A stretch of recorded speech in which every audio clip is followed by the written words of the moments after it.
اور آج جو پوری دنیا میں ہم جوتے کھا رہے ہیں، ذلیل ہو رہے ہیں، خار ہو رہے ہیں، معاف کرنا، ہم انہی دونوں اصولوں سے ہٹے ہیں، یا تو عبادت میں اللہ کے علاوہ کسی کو شریک کیا ہے، یا اطاعت میں رسول کے ساتھ کسی کو شریک کیا ہے۔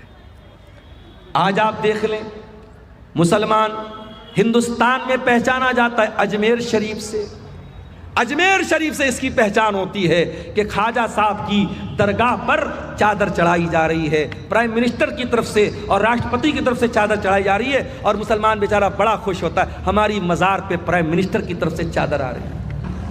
میں کہتا ہوں میرے پیارے بھائیوں، یہ مزاروں پر چادریں چڑھانا یہ کون سے اسلام کا طریقہ ہے؟ ارے تیری قوم کے کتنے لوگ ننگے سو رہے ہیں، کتنے تیرے قوم کی بچیوں کے تن پر آج ڈھانپنے کو کپڑا نہیں ہے، اور تو اللہ کے ولیوں کے انتقال کے بعد ان کی قبروں پر چادر چڑھا رہا ہے۔ اور آپ جا کے پتہ لگا لیجئے گا، درگاہوں پہ چڑھنے والی یہ چادریں یہ روٹیٹ ہوتی رہتی ہیں، جو چادر آپ چڑھاتے ہیں وہی چادر مارکیٹ میں بکتی ہے اور دوبارہ پھر چڑھائی جاتی ہے، روٹیشن چلتا رہتا ہے، یہ ایک دھندا بن چکا ہے۔ اسلام میں نہ تو کوئی پکی قبر کی اجازت ہے اور نہ کسی قبر کے اوپر چادر چڑھانے کی اجازت ہے۔ اسلام قبر پرستی کا مذہب نہیں ہے۔ ہمارے پیارے نبی نے اپنے انتقال کے پہلے اپنی امت کو خبردار کیا تھا، لعن اللہ الیہود والنصارى اتخذوا قبور انبیائہم مساجد۔ اللہ کی لعنت ہو یہودیوں کے اوپر اور عیسائیوں کے اوپر، انہوں نے اپنے نبیوں کی قبروں کو سجدہ کرنے کی جگہ بنا لیا۔ قبروں کو سجدہ گاہ بنا لینا یہ لعنتی لوگوں کا طریقہ ہے، یہ یہود و نصارہ کا طریقہ ہے۔ میرے پیارے ساتھی، آج مسلمان قبر پرستی سے پہچانا جاتا ہے۔ آج مسلمانوں کے بچوں کے ہاتھ میں اور گلے میں تعویذ، یہ پہچان ہے کہ وہ مسلمان کا بیٹا ہے۔ ارے تیرے نبی نے تو کبھی تعویذ نہیں پہنا، تیرے نبی نے حسن و حسین کو دعائیں پڑھ کے دم کیا، کبھی حسن و حسین کے گلے میں تعویذ نہ ڈالا، کبھی صحابہ نے اپنے بچوں کے گلے میں تعویذ نہ ڈالا۔ تجھے شارٹ کٹ چاہیے، تو نے اسلام کا شارٹ کٹ بنا ڈالا، تو نے نظر بد سے بچنے کے لیے اور جادو سے بچنے کے لیے اپنے بچوں کے گلے میں تعویذ ڈال دیا، اور تو نے قرآن، لوگ کہتے ہیں مولانا صاحب تعویذ کے اندر قرآن لکھا رہتا ہے، کبھی جاگ کے دیکھ لینا، یہ تعویذ کو میں نے کھول کے دیکھا ہے، کوئی قرآن نہیں لکھا رہتا ہے۔ تعویذ کے اندر قرآن نہیں، شرکیہ چیزیں لکھی رہتی ہیں، یا جبریل یا میکائیل یا اسرافیل، فرشتوں کو پکارا جاتا ہے، فرشتوں کو اللہ کے سوا پکارا جاتا ہے۔ اور اگر 2 منٹ کے لیے مان بھی لیا جائے کہ تعویذ کے اندر قرآن لکھا ہے، تو قرآن تعویذ میں آپ پہنے ہوئے ہیں، اسی حالت میں بیوی سے ملاقات کر رہے ہیں، اسی حالت میں لیٹرین میں جا رہے ہیں، اسی حالت میں باتھ روم میں جا رہے ہیں، کیا یہ قرآن کی بے حرمتی نہیں ہے؟ کیا یہ قرآن کا اپمان نہیں ہے؟ میرے پیارے ساتھیو، ہر اس عمل سے بچو جو اللہ کی توحید سے ٹکرانے والا ہو۔ یاد رکھو میرے بھائیوں، اگر توحید گڑبڑ ہے اللہ کے ہم کبھی کامیاب نہیں ہو سکتے۔ اس لیے کہ اللہ قرآن میں کہتا ہے انہو من یشرک باللہ فقد حرم اللہ علیہ الجنہ، جو اللہ کے ساتھ شرک کرے گا اس کے اوپر اللہ نے جنت کو حرام کر دیا ہے۔ ومأواہ النار، اور ایسے انسان کا ٹھکانہ جہنم ہے۔ وما للظالمین من انصار، اور شرک کرنے والوں کا کوئی مددگار نہیں ہوگا، مشرک کا کوئی مددگار نہیں ہوگا۔ لوگ کہتے ہیں نا سرکار کا دامن پکڑ لیں گے، سرکار کا دامن پکڑ لیں گے، ارے نبی کا دامن اور نبی کی شفاعت کسی مشرک کو نصیب نہیں ہوگی۔ اللہ کے پیارے نبی فرماتے ہیں قیامت کے دن میں اسی کے حق میں شفاعت کروں گا جو میری توحید پر قائم، جو اللہ کی توحید پر قائم ہوگا، جو لا الہ الا اللہ کے اوپر قائم رہے گا۔ اسی لیے توحید کی حفاظت کرو میرے پیارے ساتھیو، مرتے دم تک کبھی شرک نہ کرنا۔ لا تشرک باللہ، اللہ کے نبی نے معاذ ابن جبل کو وصیت کی تھی، اے معاذ ابن جبل اللہ کے ساتھ کسی کو شریک مت کرنا۔ وَإِن قُتِلْتَ أَوْ حُرِّقْتَ، تمہیں قتل کر دیا جائے، تمہیں جلا دیا جائے، جل جانا، قتل ہو جانا، مگر اللہ کی ذات کے ساتھ کسی کو شریک نہ کرنا، شرک مت کرنا۔ میرے پیارے ساتھیوں، اپنی پیشانی کو اللہ کے سوا کسی اور کے در پہ مت جھکانا۔ اور یاد رکھو، اگر یہ شرک ہو گیا اور بغیر توبہ کیے انسان دنیا سے چلا گیا تو اللہ کیا اس کی معافی نہیں ہے۔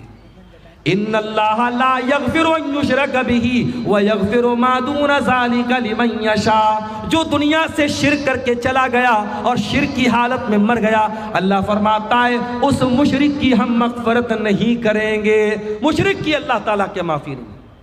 اچھا، میں ایک مثال سے بات کرتا ہوں۔ مکان آپ کا ہے، گھر آپ کا ہے، کوئی دوسرا آ کر کے آپ کے مکان پہ قبضہ کر لے اور آپ کے مکان کو اپنا مکان کہے، کیا آپ گوارا کریں گے؟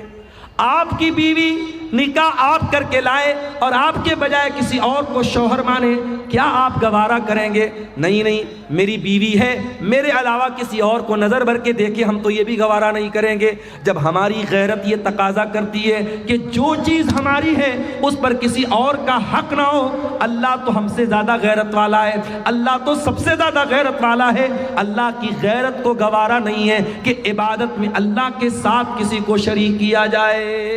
تو عبادت کس کی؟ عبادت صرف اللہ کی۔ اب آؤ ذرا دوسرے سوال پر ہم غور کریں، عبادت کیسی؟ عبادت رسول کے جیسی۔ آج ایک نماز آپ پڑھتے ہیں، کسی مسجد میں چلے جاؤ کوئی سینے پر ہاتھ باندھ رہا ہے، دوسری مسجد میں چلے جاؤ ناف کے نیچے ہاتھ باندھ رہا ہے، تیسری مسجد میں چلے جاؤ ہاتھ چھوڑ کے نماز پڑھ رہا ہے۔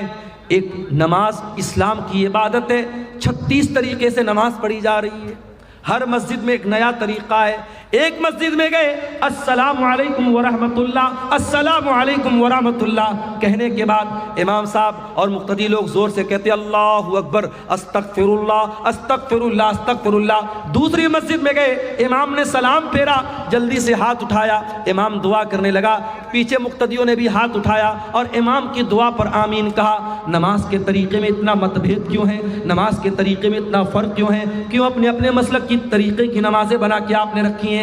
آؤ میرے پیارے ساتھیو، آج اس اسٹیج سے، مدرسہ اصلاحیہ کے اس اسٹیج سے آپ کو اتحاد کی دعوت دیتا ہوں، آپ کو ایکتا کی دعوت دیتا ہوں۔ آؤ نماز کا وہ طریقہ چلے گا جو جناب محمد رسول اللہ صلی اللہ علیہ وسلم نے بیان کیا، اور آپ نے فرمایا صلو کما رأیتمونی اصلی، اے میری امت کے لوگوں اس طریقے پر نماز پڑھتے رہو جس طریقے پر تم نے نماز مجھ کو پڑھتے ہوئے دیکھا ہے۔ اور نبی کا یہ کہنا کہ میرے طریقے پر نماز پڑھتے رہو، نبی کا یہ کہنا اس بات کی دلیل ہے کہ قیامت تک وہ طریقہ محفوظ رہے گا۔ اور آج بھی حدیث کی کتابیں بتاتی ہیں کہ اللہ کے نبی جب تشہد میں بیٹھتے تھے تو کہاں پر انگلی ہلاتے تھے، کہاں پر انگلی کو حرکت دیتے تھے، جب آپ رکوع میں جاتے تھے تو گھٹنوں کو کیسے پکڑا کرتے تھے، جب آپ سجدے میں جایا کرتے تھے تو آپ کی ناک زمین پر ہوتی تھی کہ نہیں تھی، آپ کی پیشانی زمین پر ہوتی تھی یا نہیں تھی، ایک ایک طریقہ آپ کا نماز کا حدیث کی کتابوں میں ملے گا۔ تو عبادت کیسی؟ عبادت رسول کے جیسی۔ یہ اتنا نازک معاملہ ہے کہ آپ اس میں کوئی پھیر بدل نہیں کر سکتے۔ چلیے ایک مثال آپ کو دیتا ہوں، بہت پیاری مثال ہے، اس کو ذرا غور سے سنیے گا۔ حدیث کہاں پر ہے؟ بخاری میں بھی ہے، مسلم میں بھی ہے۔ راوی کون ہے؟ برا ابن عازب کہتے اللہ کے پیارے نبی نے مجھ سے فرمایا اذا اتیت مضجعک، اے برا جب تم بستر پہ سونے جاؤ تو پہلے تم وضو کر لیا کرو۔ ہمارے پاس کچھ عورتوں کا فون آیا، مولانا صاحب بڑے ڈراؤنے سپنے آتے ہیں، مولانا صاحب رات میں ڈراؤنے سپنے آتے ہیں، جنات پریشان کرتا ہے، جادو سے پریشان ہے۔ چلو ایک طریقہ تم کو بتا رہا ہوں، کبھی جنات پریشان نہیں کریں گے۔ جب بھی رات میں بستر پہ سویا کرو تو وضو کر کے سویا کرو، وضو کر کے سونا یہ نبی کی سنت ہے۔ نبی اکرم نے فرمایا کہ اے برا جب تم بستر پہ سونے جاؤ تو وضو کر لو۔ کون سا وضو؟ جو نماز کے لیے کرتے ہو، جو جنرل وضو ہے، جو عام طریقہ ہے وضو کرنے کا۔ اور اس کے بعد اپنے داہنی کروٹ لیٹ جاؤ، اور اے برا ابن عازب اب میں جو دعا سکھا رہا ہوں اس دعا کو تم پڑھ کر کے سو جاؤ۔ کون سی دعا ہے؟ اللہم اسلمت نفسی الیک وفوضت امری الیک والجات ظہری الیک رغبتا ورہبتا الیک لا ملجا ولا منجا منک الا الیک آمنت بکتابک الذی انزلت وبنبیک الذی ارسلت۔ نبی نے یہ دعا سکھائی۔ دعا کا مطلب کیا ہوا؟ یہی تو بڑے افسوس کی بات ہے، ہم دعائیں پڑھتے ہیں، دعاؤں کا مطلب بھی جاننے کی کوشش نہیں کرتے۔ کتنی پیاری دعا ہے، اللہم اسلمت نفسی الیک، اے اللہ میں بستر پہ سونے جا رہا ہوں، نہیں معلوم صبح زندہ اٹھوں گا کہ نہیں اٹھوں گا، اے اللہ میں اپنے آپ کو تیرے حوالے کر کے جا رہا ہوں، وَفَوَّضْتُ أَمْرِي إِلَيْكَ، اور اے اللہ میری تجوری میں کتنا پیسہ ہے، میرے بچوں کا کیا بنے گا، میری بیوی کا کیا بنے گا، میرے جو بھی معاملات ہیں اے اللہ میں تیرے حوالے کر کے جا رہا ہوں، رغبتاً ورہبتاً إِلَيْكَ، اے اللہ میں تجھ سے ڈرتا بھی ہوں اور تیری رحمت کی امید بھی رکھتا ہوں، تیرے عذاب کا ڈر بھی میرے سینے میں ہے اور تیری رحمت کی امید بھی میرے دل میں ہے، اور اے اللہ آمنتو لا ملجا ولا منجا منک الا الیک، اے اللہ تو جس کو پناہ دے دے، تو جس کو پناہ نہ دے اس کو کوئی پناہ دینے والا نہیں، تو جس کو نجات نہ دے اس کو کوئی نجات دینے والا نہیں، آمنتو بکتابک الذی انزلتا، اے اللہ میں تیری کتاب پر ایمان لاتا ہوں جو کتاب تو نے اتاری ہے، وبنبیک الذی ارسلتا، اور میں تیرے نبی پر ایمان لاتا ہوں جس نبی کو تو نے رسول بنا کے بھیجا ہے۔ یہ ہے دعا کا ترجمہ، دعا کا انواد جو تھوڑا سا میں نے آپ کے سامنے کیا ہے۔ اب ذرا غور سے سنیے گا، نبی نے دعا سکھائی، کہا کہ اے برا داہنی کروٹ لیٹ جانا وضو کر کے اور یہ دعا پڑھ لینا، اس کے بعد کچھ مت کہنا، سو جانا، اگر اسی حالت میں تم مر گئے مت علی الفطرہ، تو تم فطرت پر مرو گے، جنت میں جاؤ گے، تو اگر یہ دعا پڑھ کے مر گئے تو جنت میں جاؤ گے، جنتی تمہاری جنت پکی ہو جائے گی، اگر اس دعا کو پڑھ کے اسی عقیدے پر تم دنیا سے چلے۔ صحابہ کے زمانے میں موبائل تو نہیں تھا، ساؤنڈ ریکارڈر تو نہیں تھا جلدی سے ریکارڈ کر لیا جائے، صحابہ تو سن کے یاد کرتے تھے۔ آج ہمارے پاس کتنی سہولت ہے میرے بھائی، آج آپ نے یہ دعا سنی ہے، میں نے جلدی جلدی دعا سنائی ہے، اگر آپ اس دعا کو بعد میں یاد کرنا چاہیں تو یوٹیوب پر آ جائے گی، آپ دھیرے دھیرے سن کے کسی کاپی پہ نوٹ کر کے بھی یاد کر سکتے ہیں۔ صحابہ تو ایسا نہیں کر سکتے تھے۔ حضرت برا کہتے ہیں میں جلدی جلدی اس دعا کو دہرانے لگا، میں ریپیٹ کرنے لگا اس کو یاد کرنے کے لیے، جب میں دہرانے لگا تو پوری دعا تو میں نے صحیح پڑھی، بس ایک جگہ تھوڑی سی غلطی مجھ سے ہو گئی۔ نبی نے کیا دعا سکھائی تھی؟ آمنتو بکتابک الذی انزلتا وبنبیک الذی ارسلتا، میں اللہ کی کتاب پر ایمان لاتا ہوں اور اللہ کے نبی پر ایمان لاتا ہوں۔ میرے منہ سے نبی کی جگہ رسول کا لفظ نکل گیا، وبنبیک الذی کی جگہ وبرسولک الذی کا لفظ نکل گیا، ایک لفظ کی مسٹیک ہو گئی۔ اور علماء جانتے ہیں کہ نبی اور رسول میں بڑا باریک سا فرق ہے، کوئی بہت خاص فرق نہیں ہے، تھوڑا سا ڈیفرنس ہو گیا، صحابی کے منہ سے نبی کی جگہ رسول کا لفظ نکل گیا۔ نبی نے اتنا بھی گوارا نہیں کیا، نبی نے کہا اے برا ریپیٹ کر، دوبارہ پڑھ، تو نے صحیح نہیں پڑھی ہے، تجھے وہی پڑھنا پڑے گا جو میں نے سکھایا ہے۔ عبادت کس کی؟ صرف اللہ کی، اور عبادت کیسی؟ عبادت رسول کے جیسی۔ رمضان آنے والا ہے، رمضان کے بعد ایک صدقہ ہم دیتے ہیں، اس کو صدقہ فطر بولا جاتا ہے۔ آپ کے ہاں بھی صدقہ فطری بولتے ہیں، کہیں کہ فطرہ بھی بولتے ہیں۔ تو یہ جو فطرہ ہوتا ہے یہ کب دینا ہے؟ بولو بھائی، عید کی نماز کے پہلے دینا ہے یا بعد میں دینا ہے؟ پہلے دینا ہے۔ اب ذرا غور سے سننا، اللہ کے نبی فرماتے ہیں من اداہا قبل الصلاۃ فہی زکات مقبولۃ، جس نے صدقہ فطر عید کی نماز کے پہلے دیا اس کا صدقہ فطر قبول ہوگا، اور جس نے عید کی نماز کے بعد دیا اس کا صدقہ فطر قبول نہیں ہوگا۔ فار ایگزامپل، میرے پریوار میں 10 لوگ ہیں، ہم بھائی بہن میری بیوی بچے سب ملا کے مثال دے رہا ہوں 10 لوگ ہیں۔ اب مان لو 2.5 کلو مجھے اناج دینا ہے صدقہ فطر میں، اب 2.5 کلو 10 لوگوں کی طرف سے کتنا ہو گیا؟ 25 کلو۔ اب مان لو عید اگلے دن ہے اور آج رات میں غلہ لینے گیا، اناج لینے گیا، دکان بند ہو گئی۔ اب میں نے کہا یار تو بہت لیٹ ہو گیا، کیا کریں، چلو صبح دیکھتے ہیں۔ صبح فجر کی نماز پڑھی، عیدگاہ گیا، عید کی نماز پڑھی، اس کے بعد دکان کھلی گلے والے کی۔ میں نے کہا ایک کام کر بھائی، تو 50 کلو اناج دے دے، مجھے 25 دینا تھا، میں ڈبل دے رہا ہوں، 50 دے رہا ہوں۔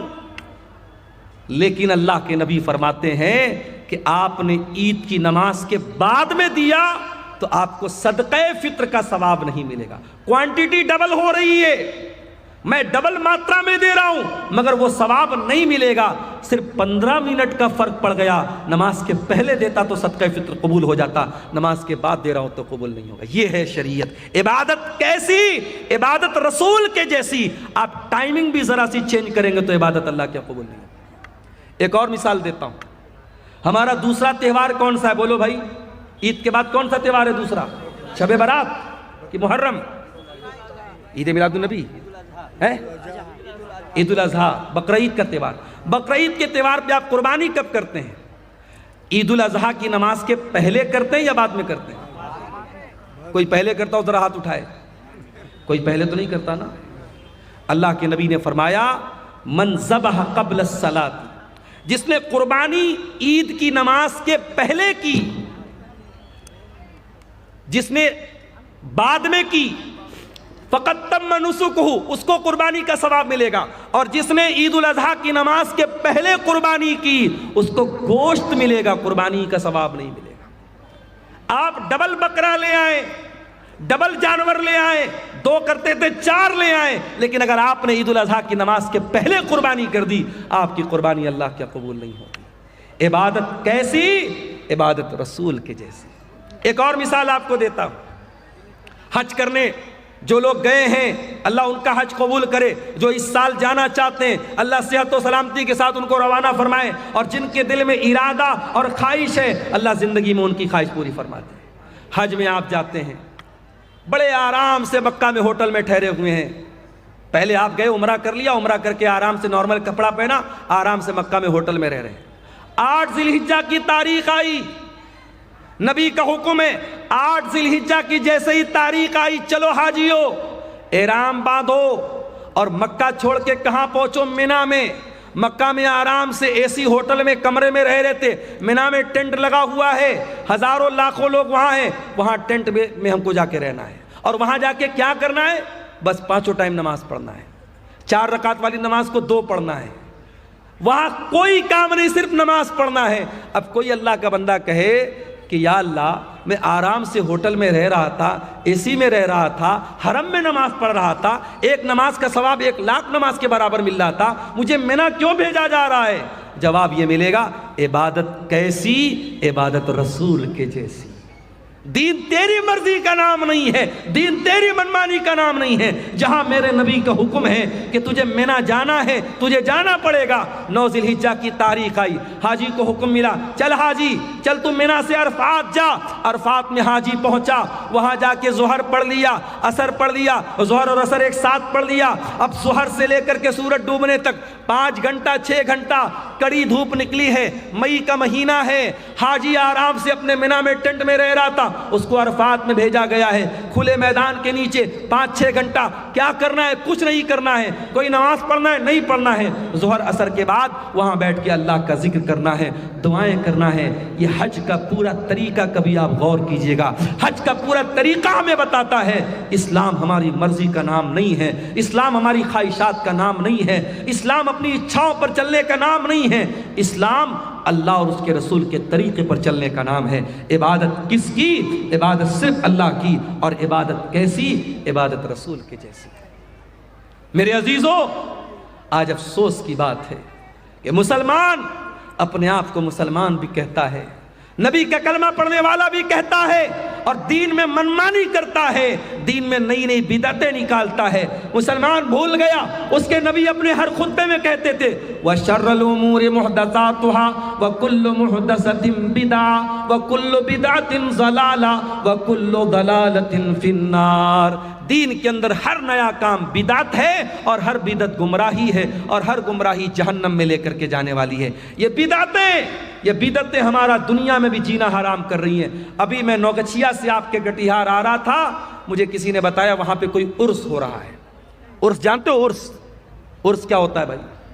عرس وہ تاریخ ہوتی ہے جس تاریخ میں جس کی مزار ہے, جس کی قبر ہے, اس کا انتقال ہوا ہے.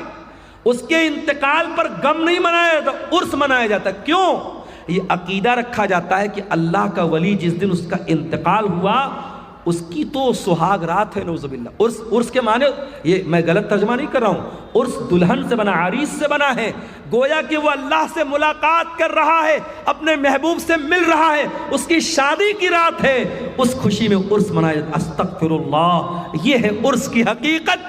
اور مسلمان آج عرس منا رہا ہے، پورا نوگچھیا کا پورا روڈ جام ہے۔ میرے پیارے ساتھیوں، یہ بدعتیں ہمارا جینا حرام کرتی ہیں۔ آج آپ دیکھ لو، اسلام کے اوپر عمل کرنے میں کوئی ٹریفک جام نہیں ہوتا، اسلام پر عمل کرنے میں کسی کے لیے کوئی مسئلہ کھڑا نہیں ہوتا۔ مسئلہ تب کھڑا ہوتا ہے جب ہم بدعت و خرافات میں مبتلا ہوتے ہیں۔ اور علامہ اقبال نے صحیح کہا تھا، یہ امت روایات میں کھو گئی، حقیقت خرافات میں کھو گئی۔ میرے بھائیوں، بدعت سے بچو۔ اور آخری بات بیان کر کے بات ختم کر رہا ہوں، یہ بدعت جو ہوتی ہے یہ آخرت میں بھی بہت گھاٹے کا سودا بنے گی، آخرت میں بھی بہت نقصان پہنچائے گی۔ اللہ کے نبی جب قیامت کے دن اپنے امتیوں کو کوثر کا جام پلائیں گے تو کچھ ایسے لوگ آئیں گے جن کے ہاتھ اور پیر چمک رہے ہوں گے وضو کی وجہ سے، وضو کی وجہ سے ان کے ہاتھ پیر چمک رہے ہوں گے۔ اللہ کے نبی ان کو کوثر کا جام پلانا چاہیں گے، فرشتے کہیں گے اللہ کے نبی آپ ان کو نہیں پلا سکتے۔ اللہ کے نبی کہیں گے یہ تو میری امت کے لوگ ہیں، یہ تو میرے ماننے والے لوگ ہیں، میرا کلمہ پڑھنے والے لوگ ہیں۔ آپ فرمائیں گے کیوں ان کو مجھے تم کوثر کا پانی نہیں پلانے دے رہے ہو فرشتوں، کیا بات ہے؟ فرشتے کیا جواب دیں گے؟ انک لا تدری ما احدثوا بعدک، اے اللہ کے رسول آپ نہیں جانتے یہ بدعتی لوگ ہیں، انہوں نے آپ کے بعد آپ کے دین میں بہت سارے نئے نئے کام نکالے ہیں۔ جب نبی کو پتا چلے گا یہ بدعتی لوگ ہیں، بخاری اور مسلم کے الفاظ ہیں، اللہ کے رسول فرمائیں گے سحقن سحقن لمن غیر بعدی، جن لوگوں نے میرے دین کو بدل ڈالا ان کے لیے بربادی ہو۔ تو بدعتی کو قیامت کے دن اللہ کے نبی بھی دھکا دے کے بھگا دیں گے، اس کو نہ کوثر کا جام ملے گا نہ اللہ کی نجات ملے گی۔ اللہ ہم سب کو بدعت و خرافات سے بچائے۔ یہ 2 سوالات آئے ہیں، ان کا جواب دے کے میں اجازت چاہوں گا۔ سونے کی صحیح طریقہ کیا ہے، یعنی کس طرف سر کر کے سونا چاہیے؟ اگر پچھم کی طرف پیر کر کے سوئیں تو کیا ہو؟ کوئی حرج کی بات نہیں ہے، پچھم کی طرف پیر کر کے سونے میں کوئی حرج کی بات نہیں، کوئی ایسی دلیل نہیں ہے کہ پچھم کی طرف پیر کرنے سے یہ قبلہ کی توہین ہوتی ہے۔ پچھم کی طرف صرف آپ کو پیشاب کرنے سے منع کیا گیا ہے، پچھم کی طرف آپ کو پاخانہ کرنے سے منع کیا گیا ہے۔ پچھم کی طرف آپ جب پیشاب پاخانہ کریں تو نہ تو اپنا چہرہ کریں نہ پیٹھ کریں، اسی طریقے سے پچھم کی طرف تھوکنے سے منع کیا گیا ہے۔ لیکن پچھم کی طرف پیر کر کے سونے میں کوئی حرج کی بات نہیں ہے، بلکہ اگر کوئی مجبور آدمی ہے جو بیٹھ کر کے نماز نہیں پڑھ سکتا ہے، جب وہ لیٹ کر کے نماز پڑھے گا تو اس کا پیر کدھر ہوگا؟ پچھم کی طرف ہی ہوگا۔ لہٰذا اچھا، سونے کا صحیح طریقہ کیا ہے؟ بہت آسان ہے، آپ داہنی کروٹ لیٹ جائیں اور اپنے گال کے نیچے اپنا ہاتھ رکھ لیں، اور جو دعائیں اللہ کے نبی نے سکھائی ہے وہ دعائیں پڑھ کے سوئیں، وضو کر کے سوئیں تو یہ زیادہ بہتر ہے۔ یہ طریقہ جو سونے کا بتایا گیا ہے۔ بھاگلپور ضلع میں ایک جگہ ہے جس کا نام بی پور ہے، وہاں پہ ایک پیر کے نام سے مشہور ہے، وہاں پہ کٹیہار کے مسلمان اور بھاگلپور کے مسلمان زیادہ تر منت کے ارادے سے بکرا اور مرغا چڑھانے جاتے ہیں۔ بالکل غلط ہے یہ۔ شب برات میں خوب روزہ رکھتے ہیں، اسی ضمن میں شب برات کا 14-15 روزہ رکھنا ضروری ہے۔ دیکھیے، شب برات کا روزہ ثابت نہیں ہے، لیکن ہر مہینے کی چاند کی 13، 14، 15 تاریخ کا ایام 20 کا روزہ، جو چاندنی راتوں کا روزہ ہوتا ہے، وہ اللہ کے نبی رکھتے تھے۔ تو اگر آپ ہر مہینے رکھتے تھے تو شعبان میں بھی رکھیے، اگر شعبان میں آپ رکھنا چاہتے ہیں 13، 14، 15 کا آپ روزہ رکھ سکتے ہیں، لیکن خاص 15 شعبان کا شب برات کا روزہ بالکل غلط ہے، اس کا کوئی ثبوت نہیں ہے۔ اسی طریقے سے بھی یہ جو بھائی نے بتایا بی پور میں جا کے مرغا اور بکرا چڑھا رہا ہے، بالکل غلط ہے، حرام ہے۔ وما اہل بہ لغیر اللہ، اللہ کے سوا کسی اور کے نام سے اگر جانور ذبح ہو رہا ہے شرک ہے، نہ تو اس جانور کا گوشت کھانا جائز ہے، اور ایسا کرنا اللہ کے ساتھ شرک کرنا ہے۔ جس طریقے سے نماز عبادت ہے، روزہ عبادت ہے، اسی طریقے سے جانور ذبح کرنا بھی عبادت ہے۔ جانور آپ صرف اللہ کے نام سے ہی ذبح کر سکتے ہیں۔ اسی لیے جو میک ڈونلڈ میں جا کے چکن کھاتے ہو، پتہ لگا لو کہ وہ ذبح والا جانور ہے کہ نہیں ہے۔ اگر میک ڈونلڈ میں جھٹکا والا ہے یا مشین کے ذریعے کاٹا گیا جانور ہے، اللہ کا نام نہیں لیا گیا ہے، تو وہ چکن اور مٹن آپ کے لیے کھانا جائز نہیں۔ جہاں بھی ہوٹل میں کھانا کھاؤ تحقیق کر لو، اگر اطمینان نہیں ہے تو ویج کھا لو، نان ویج مت کھاؤ، کوئی ایسا گوشت مت کھاؤ جس کے بارے میں ڈاؤٹ ہے کہ اس پر اللہ کا نام لیا گیا ہے یا نہیں لیا گیا ہے۔ یہی باتیں ہیں جن پر میں آپ سے اجازت چاہتا ہوں۔ اللہ سے دعا ہے رب العالمین ہم سب کو کہنے سننے سے زیادہ عمل کی توفیق عطا فرمائے، آمین۔ وآخر دعوانا الحمدللہ رب العالمین، والسلام علیکم ورحمۃ اللہ۔